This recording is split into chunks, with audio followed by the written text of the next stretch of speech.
श्री शिवाय नमोस्तुभ्यं भक्तों। श्री शिव महापुराण कुमारखंड का 5वां अध्याय शीर्षक है कुमाराभिषेक। ब्रह्मा जी बोले, उसी समय एक बड़ा ही सुंदर रथ दिखाई दिया जिसमें 100 पहिए लगे थे और जो विश्वकर्मा का बनाया हुआ था तथा जो बड़ा ही मनोहर और वेगवान था। पार्वती जी ने उसे भेजा था और पार्षद उसे चारों तरफ से घेरे हुए थे। वह रथ वहीं आकर के उतर पड़ा और दुखी हृदय कार्तिकेय जी उस रथ पर जा चढ़े। 6 कृतिकाएं व्याकुल हो बाल खोले वहां आ खड़ी हुई।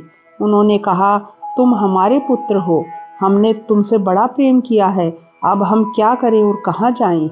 इस प्रकार कहती हुई कार्तिकेय को हृदय से लगा पुत्र वियोग से शीघ्र ही वहां वे मूर्छित हो गई। कुमार उन्हें अध्यात्म ज्ञान दे सुखदायक एवं मांगलिक समय देखकर पार्षदों के साथ चले। विमान पर बैठकर कृतिकाओं और नंदी केश्वर के साथ कैलाश में अक्षय मूल न्योग्रोध वृक्ष के पास आए। देवताओं ने उनके आगमन का समाचार शिव जी को दिया। विष्णु आदि देवताओं और महर्षियों को साथ ले शिव जी गंगा से उत्पन्न कुमार को देखने आए। उस समय शंख और भेरी आदि बाजे बज रहे थे। देवता परमोत्सव कर रहे थे। वीरभद्र आदि गण अनेक ताल और लय से शिव जी की स्तुति कर रहे थे। सभी प्रसन्न हो जय नमः शब्द का जयकारा कर रहे थे। सरकंडों से उत्पन्न हुए शिव जी के पुत्र को सभी देखने चले। पार्वती जी ने तो और ही बड़ा उत्सव किया, बड़ा मंगल मनाया। पति पुत्र वाली लक्ष्मी आदिक 30 सुहागिनें स्त्रियां को आगे कर वे कुमार को देखने आई। रंभा आदिक अप्सराओं ने नृत्य और गान किया। उन्होंने देखा कि कुमार त्रिलोक्य और तेजस्वी है।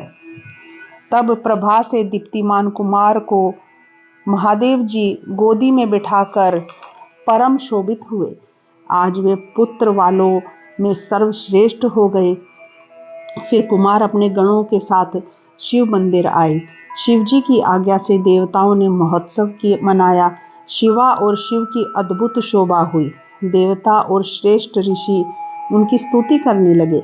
कुमार प्रेम पूर्वक शिव जी की गोद में बैठकर खेलने लगे। उस समय शिव जी के कंठ में लिपटे हुए वासुकी नाग को पकड़कर अपने हाथों से ताड़ित करने लगे। कुमार की यह बात देख लीला धाम कृपालु शंकर ने हंसकर उनकी यह क्रीड़ा पार्वती को दिखाई, परंतु उन सर्वव्यापक भगवान ने मंद मंद मुस्कुराते हुए और कुछ नहीं कहा तथा परम आनंद माना। फिर जगन्नाथ शंकर ने कुमार कार्तिकेय को एक रतन जड़ित रमणीय सिंहासन पर सब तीर्थों से आए हुए जल को वेद मंत्रों से पवित्र करके 100 रतन के कलशों से उन्हें स्नान कराया तथा बड़ी प्रसन्नता प्राप्त की। फिर विष्णु जी ने रतन सार निर्मित किरीट, मुकुट, बाजूबंद, वैजंती माला और अपना चक्र प्रदान किया। शिव जी ने भी कुमार को शूल, पिनाक, फरसा, शक्ति, पाशुपत अस्त्र, बाण और संहारास्त्र और परम विद्या इतनी सारी वस्तुएं दी।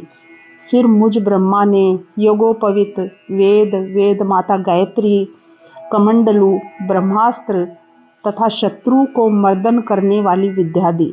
इंद्र ने अपना ऐरावत और वज्र तथा वरुण श्वेत छत्र और रतनमाला प्रदान किया। सूर्य ने मन के समान गमन करने वाला शीघ्रगामी एक रथ और कवच तथा यमराज ने दंड और समुद्र ने अमृत कलश ला करके दिया। कुबेर ने अपनी गदा दी और शंकर जी ने अपना शूल दिया। इस प्रकार सभी देवताओं ने उन्हें नाना प्रकार के शस्त्र और उपाय दिए। पार्वती जी ने चिरंजीवी रहने का आशीर्वाद दिया। लक्ष्मी जी ने दिव्य संपदा और एक मनोहर हार दिया। सावित्री ने सभी सिद्धियां तथा और भी जो भी देवियां वहां आई थी उन सभी ने बालक की पालना के लिए यथाशक्य पदार्थ दिए। उनके भी अलग महोत्सव हुए। शिव पार्वती अलग ही प्रसन्न थे, यहाँ तक कि रुद्र जी इच्छा अनुसार सबको वर देने में तत्पर हो गए। सब देवताओं से कहा, वर मांगो। तब ब्रह्मा जी ने कहा, यह सारा चरित्र तो तारकासुर के वध का है, अब हम सभी लोग उसे मारने चलते हैं। इस मांगलिकता के लिए आप कुमार को आज्ञा दें कि वह हमारे साथ चले। प्रभु ने आज्ञा दे दी। शिव आज्ञा से सभी देवता कुमार को अग्रणी बनाकर और उस ओर चले।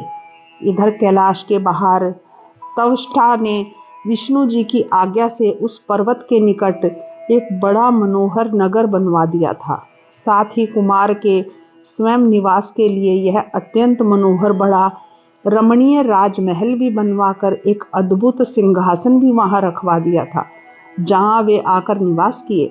इसी प्रकार अन्य सभी देवताओं ने भी उनका वहां सादर अभिवादन किया। कुमार ने सबके स्वामित्व को ग्रहण किया। इस प्रकार श्री शिव महापुराण कुमार खंड का 5वां अध्याय समाप्त होता है। श्री शिवाय नमोस्तुभ्यं भक्तों।